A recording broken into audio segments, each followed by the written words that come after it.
اعوذ باللہ من الشیطان الرجیم بسم اللہ الرحمن الرحیم وَإِلَٰهُكُمْ إِلَٰهٌ وَاحِدٌ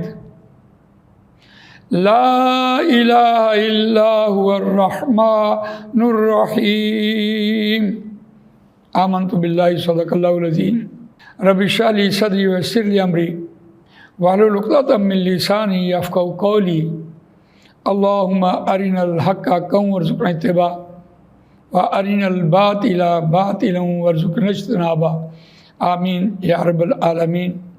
دوستو اور بزرگوں، سورہ بقرہ آیت نمبر 163 آپ کے سامنے تلاوت کی ہے۔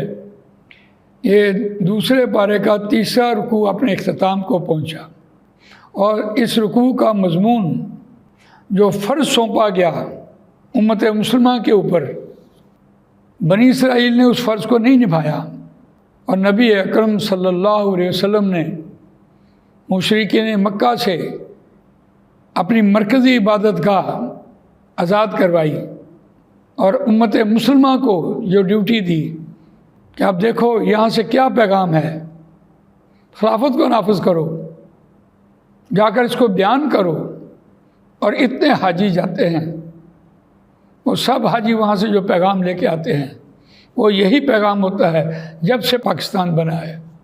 یہاں آ کر وہ کھجوریں اور پانی تو بانٹ رہے ہوتے ہیں، ٹوپیاں دے رہے ہوتے ہیں، تسبیح دے رہے ہوتے ہیں، جانماز دے رہے ہوتے ہیں، تحفے تحائف دے رہے ہوتے ہیں، اور وہاں کے قصے کہانیاں سنا رہے ہوتے ہیں، لیکن ان کو اس بات کا علم ہی نہیں ہوتا کہ ہم کس غرض کے لیے حج کرنے گئے تھے۔ حج کوئی عام آدمی تھوڑی کرتا ہے، عام آدمی کے کہاں بس ہے؟ اب تو 15-16 لاکھ روپے لگتے ہیں۔ جو کھاتا پیتا ہے، جو پڑھا لکھا ہے، جس نے اپنے ہاتھ سے دولت کمائی ہوتی ہے، وہ کسی بھی عمر میں وہاں حج کرنے چلا جائے، یقیناً وہ حج کرنے کے بعد ایسے ہوتا ہے جیسے ماں کے پیٹ سے پیدا ہو کے آیا، اس کے سارے گناہ دھل گئے۔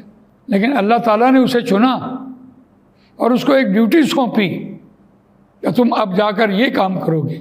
اللہ ماشاء اللہ، ہم نے اس حج کی تربیت میں بھی یہ باتیں نہیں کی ہوتی، بس ان کو اراکین بتا رہے ہوتے ہیں۔ جس غرض کے لیے اللہ تعالیٰ نے حج کی عبادت رکھی، اس غرض کو بھول گئے۔ تو یہاں جو بات اس آیت میں کہی جا رہی ہے، جہاں مضمون آ کے ختم ہوا، جب ایک بھاری بھرکم ڈیوٹی کسی انسان کے اوپر لگتی ہے، یا اس کو کام سونپا جاتا ہے، تو اس کے ذہن میں ایک ضرور سوال پیدا ہوتا ہے، اتنا بھاری کام یہ میں کیوں کروں؟ میں کس کے لیے کروں؟ اور اس کا مجھے کیا فائدہ ہوگا؟ یقیناً یہ 3 سوال ہر شخص کے ذہن میں آتے ہیں، چاہے آپ دنیا کا کوئی کام کہہ کے دیکھ لیں۔ میں اس کام کو کیوں کروں؟ مجھے کیا فائدہ ہوگا؟ اور میں کس ذات کے لیے کروں؟ اگر والد نے کوئی کام کہا، استاد نے کوئی کام کہا، دوستوں نے کوئی کام کہا، تو ظاہر بات ہے کرنا ہی کرنا ہے۔ لیکن جب انسان کا اپنا مفاد آتا ہے تو پھر وہ کرنے بیٹھتا ہے، اور جب اسے کہا جائے کہ اللہ کی طرف سے یہ ڈیوٹی لگائی گئی ہے اور تم نے اس کام کو مکمل کرنا ہے، تو پھر یہ تینوں سوال کھڑے ہوتے ہیں، کس کے لیے میں یہ کام کروں؟ تو اس بات کا جواب قرآن مجید نے یہاں دیا ہے اس آیت میں، وَإِلَٰهُكُمْ إِلَٰهٌ وَاحِدٌ، تمہارا معبود اکیلا معبود ہے، وہ اللہ اکیلی ذات ہے۔ وَإِلَٰهُكُمْ مرکب اضافی بطور مبتدا، الہ واحد یہ مرکب عددی ہے، لیکن مرکب عددی بھی مرکب توصیفی کی طرح ہے، اکیلا معبود، آل الون، اس کے لیے تم نے یہ کام کرنا ہے، اللہ کی رضا کے لیے کام کرنا ہے، اللہ کو راضی کرنے کے لیے کام کرنا ہے۔ جب جنتیوں کو جنت مل بھی جائے گی، پھر اللہ ان سے پوچھے گا، جاؤ اپنے عالموں سے پوچھو کہ کوئی رہ تو نہیں گئی؟ تو عالم پھر کہیں گے کہ اللہ سے اس کا دیدار مانگو، تو یقیناً دیدار جو نصیب ہوگا اس کو جنت کی نعمتیں بھول جائیں گی۔ وہ اللہ کا دیدار یہاں بھی ہے۔ جو لوگ دین کا کام کر رہے ہوتے ہیں، نظام کا کام کر رہے ہوتے ہیں، سسٹم کا کام کر رہے ہوتے ہیں، اپنے مقصد زندگی کی طرف جا رہے ہوتے ہیں، ان کو اپنی زندگی کا مقصد پتہ ہوتا ہے کہ ہمیں اللہ تعالیٰ نے دنیا میں کیوں پیدا کیا۔ علامہ نے اس بات کو خوبصورت بیان کیا، میری زندگی کا مقصد تیرے دی کی سرفرازی، میں اسی لیے مسلمان، میں اسی لیے نمازی۔ میں نماز بھی اسی لیے پڑھتا ہوں، نماز بطور تربیت ہے، اور میں مسلمان بھی اسی غرض سے ہوں کہ اللہ نے مجھ سے مسلمان پیدا کر کے کوئی کام لینا ہے۔